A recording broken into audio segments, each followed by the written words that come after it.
Welcome to the deep dive. Today we're tackling something that sounds, well, pretty exciting, owning property overseas, or maybe you've inherited something unexpected in another country. It really opens up a world of possibilities, doesn't it? Absolutely. But there's often a catch. Ah, okay. Like what? Well, our stack of sources for this deep dive shows there's this hidden layer of complexity. It can easily, trip you up. And it often comes down to one specific thing. Seems like it. Often it's a single critical piece of paper. The Apostille. The Apostille. Okay. Yeah. And what's fascinating here is just how common these situations are becoming now. You see more people buying vacation homes abroad, making international investments. Or dealing with property left by family members overseas, right? Exactly.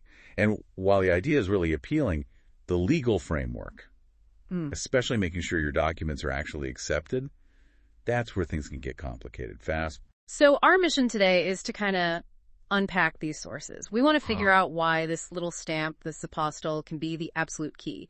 The key to making those global property dreams happen, or, I guess, preventing an inheritance from turning into a total legal nightmare. Precisely. The documents we looked at make it very clear.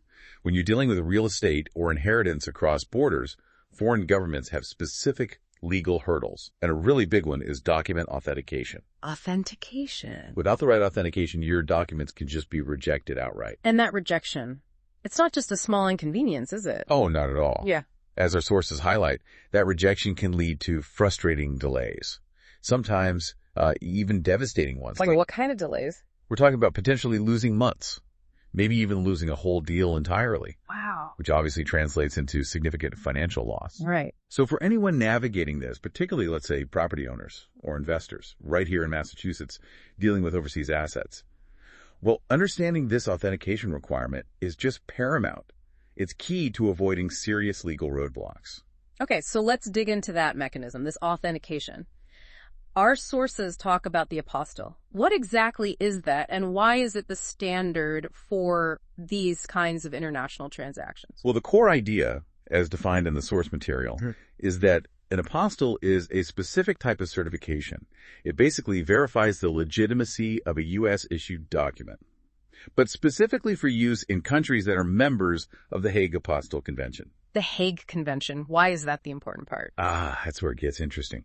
Before the Hague Convention, getting documents accepted overseas often involved this really lengthy and complex process. People called it chain legalization. Chain legalization sounds fun.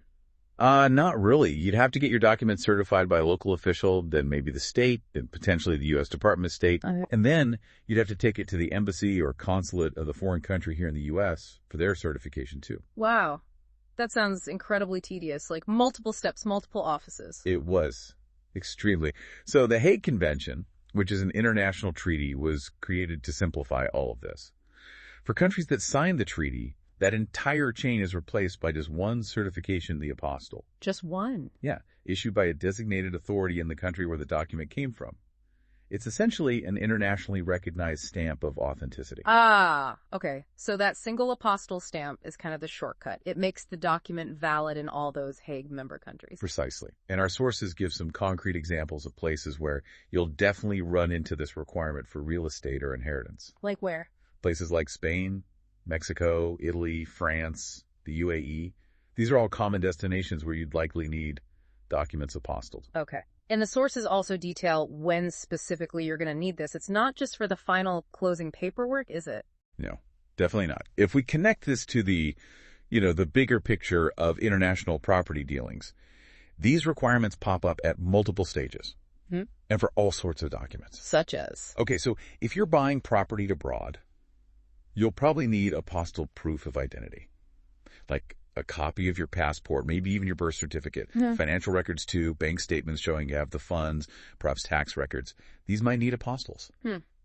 Even the purchase agreement itself might need to be notarized first and then get an apostille. Okay, that's for buying. What about if you inherit property? Right. If you're selling inherited property, think about the documents you need to prove you actually own it now. You might need an apostille death certificate for the person who passed away, their last will and testament, maybe court-issued probate documents. Okay. And if you can't physically be there to sign things... Which is pretty common for international stuff, right? Very common. You'll likely need an apostilled power of attorney document that gives someone else the legal authority to act for you. that power of attorney seems absolutely critical if you're managing things from afar. Absolutely essential. And it doesn't stop there. Transferring ownership, maybe gifting property to a family member abroad, that might require an apostille deed transfer. Even financing. Yep. Even financing a foreign property can involve apostilles. Some international lenders ask for verified income or credit reports authenticated with an apostille. It's really clear these aren't just like background documents you might need. Failing to get the correct apostille on any one of these could completely stall the whole transaction. Exactly. Foreign officials simply won't recognize your U.S. documents without that proper authentication. The sources make that point very strongly, don't they? They do. It's the official verification they rely on.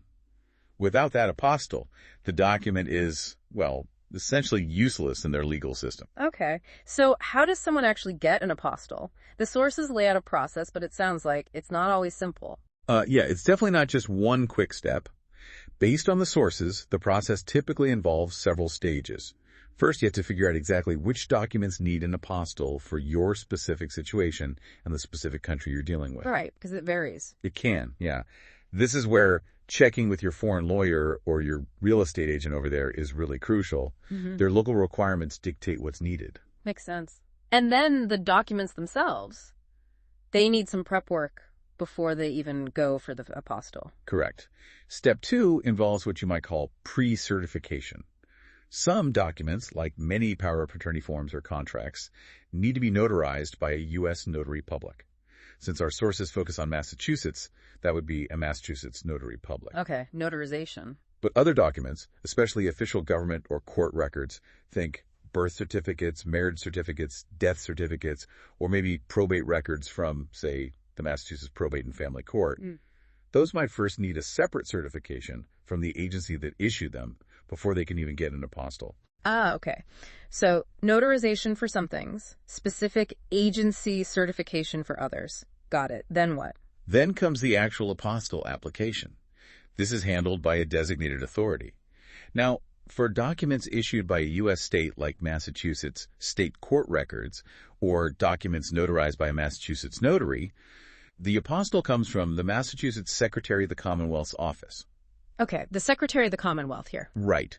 But, and this is a key distinction the sources highlight, if the document is a federal U.S. document.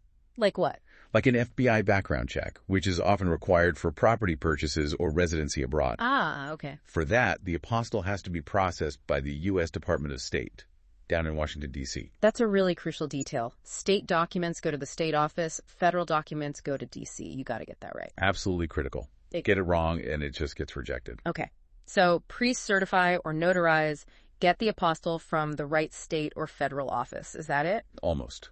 Sometimes there's a fourth step. Okay. Translation. Translation. Yeah, some countries require the apostille documents to also be translated into their local language, and usually it has to be done by a certified translator. Okay, so authenticate documents, pre-certify, notarize, get the apostille from the correct place, possibly translate, and then finally you submit them to the foreign authorities. Exactly. Step 5 is presenting the fully apostilled and, if needed, translated documents to whoever needs them abroad. The real estate office, the foreign notary, the bank, the court. That sounds like a lot of moving parts, a lot of places where things could potentially go wrong. And the sources point out that navigating these steps isn't always smooth sailing, right? Not at all.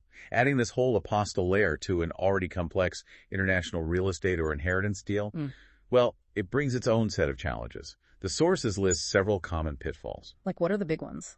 Okay, well, a frequent issue is missing required signatures. Or missing those initial pre-certifications before you submit for the apostille. Like sending it in too early. Exactly. If a document wasn't properly notarized first, or if a court record didn't get that initial state certification it needed, it's just going to get rejected by the apostille office itself. Sends you right back to square one. Waste time. And government processing times. They can be notoriously slow, can't they? Oh, yeah. The sources specifically mention that processing times for apostilles can take weeks, sometimes even months. Depends on the agency, how busy they are. Weeks or months. That kind of delay could kill a deal, couldn't it? Especially if you have closing deadlines. Absolutely. It can be critical when you're trying to meet deadlines for a closing or maybe settle an estate promptly. Plus, you've got country-specific rules.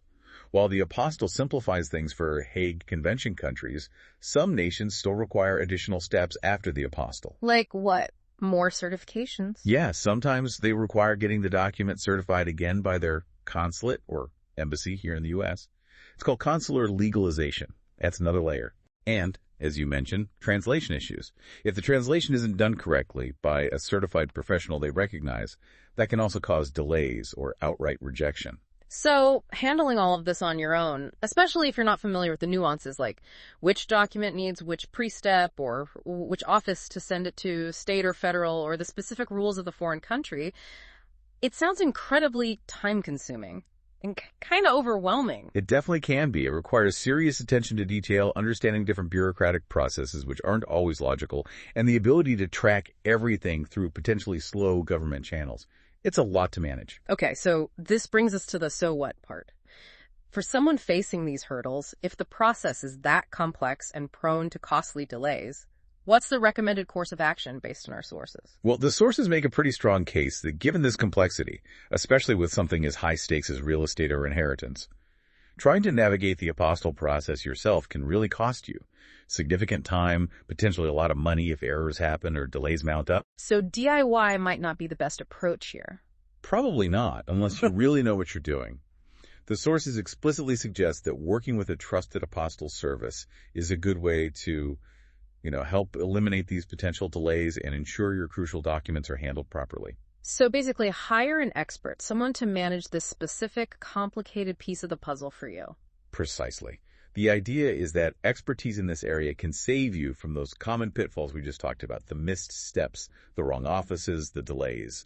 And our sources actually specifically introduce and detail one such service that specializes in this area, particularly for documents originating here in Massachusetts. And that would be Massachusetts Apostille Services. Yes, that's the one mentioned in the material we reviewed. They're presented as specializing in real estate document authentication. Okay. And what benefits do the sources say they offer? Do they address those challenges we discussed? They do, yeah. The sources list several key benefits. First, they mention fast turnaround times, offering both standard and expedited options. That directly addresses the slow government processing issue, which is huge when you have deadlines. Right. Speed is often critical. Definitely. They also state they handle both Massachusetts state and U.S. federal apostilles. So they cover that crucial state versus federal distinction we talked about. That's helpful, not having to figure out which track your document needs. Exactly. And they assist clients worldwide with U.S.-issued documents, which makes sense for international transactions. What about those other potential hurdles, like translation and shipping? Good question. The sources say they provide assistance with certified translations, so they help avoid that potential roadblock. And they handle international shipping using major carriers like FedEx, UPS, and the post office. That adds a layer of security and tracking for your really important documents, which is reassuring. Okay. Anything else? They also emphasize safe and secure handling confidentiality and accuracy, which you'd expect. And something interesting mentioned is an online case tracker. Oh, how does that help? Well, it means you can apparently stay aware of every step as your application moves through the system. Given the potential for long waits or uncertainty with government processing, that kind of transparency could be really valuable. Gives you peace of mind. Yeah, knowing where things stand could definitely reduce some stress. Did the source give any examples? It did, actually. It included a brief success story. A gentleman, John T., from Boston, Massachusetts. Okay. He apparently used their services when he was buying a retirement home down in Mexico. He needed documents like his power of attorney and financial statements apostilled. Right, typical documents for that scenario. Exactly. And he reported that Massachusetts Apostille Services handled everything efficiently for him. He was able to complete his purchase without any issues caused by the paperwork, and he highly recommended their services. That really puts a face to the potential benefits, doesn't it? It's not just theoretical. It actually helps someone achieve their goals smoothly, avoided the pitfalls. Yeah, it illustrates how taking care of this seemingly small but legally critical step, the apostille, can prevent major headaches and delays down the line. Okay, and for anyone listening who might be in this situation, our sources provide the contact information for Massachusetts Apostille Services. That's right. Their office is located at 1215 Main Street, Unit 115, Tewksbury, Massachusetts, 01876. The phone number is 978-424-4629. And the website is massachusettsapostilleservices.com. The sources also mention you can apply in person at that Tewksbury address. So if we circle back to that initial idea, the excitement of an international venture, whether it's buying that dream villa or maybe settling an inheritance, it becomes really clear that navigating the legal framework, particularly this whole document authentication via Apostilles, it isn't just bureaucratic red tape you can ignore. No, definitely not. It's an absolutely critical part of making that excitement a reality, making sure it happens without the stress, the unexpected costs, or those devastating delays that can come from rejected paperwork. Exactly. Our sources really drive home that point. Overlooking this authentication step or getting it wrong can just put the brakes on everything you're trying to achieve. Securing your international property deal or successfully handling an overseas inheritance, it really means getting your paperwork perfectly in order and properly authenticated for those foreign authorities. Yeah, and the source's final thought is definitely one worth remembering. Ensuring your documents are properly apostilled can genuinely save you from unexpected legal headaches and really costly delays when you're buying, selling, or inheriting property abroad. So if you find yourself facing this complex process, thinking about that stack of documents that needs foreign acceptance, remember the potential benefits of ensuring every I is dotted and every T is crossed, especially with that critical apostille stamp. And maybe consider the resources mentioned in our sources, like the idea of using an expert service to help you avoid those common, potentially deal-breaking pitfalls. As our source suggests, you could call Massachusetts Apostille Services at 978-424-4629 or visit MassachusettsApostilleServices.com to get started if this is something you're navigating right now. It really makes you pause and think, doesn't it, about all the intricate, often unseen legal infrastructure that actually underpins global transactions, and just how important seemingly small details like a single stamp can be. It's definitely a lot to consider as you think about stepping into the world of international property or handling an overseas inheritance.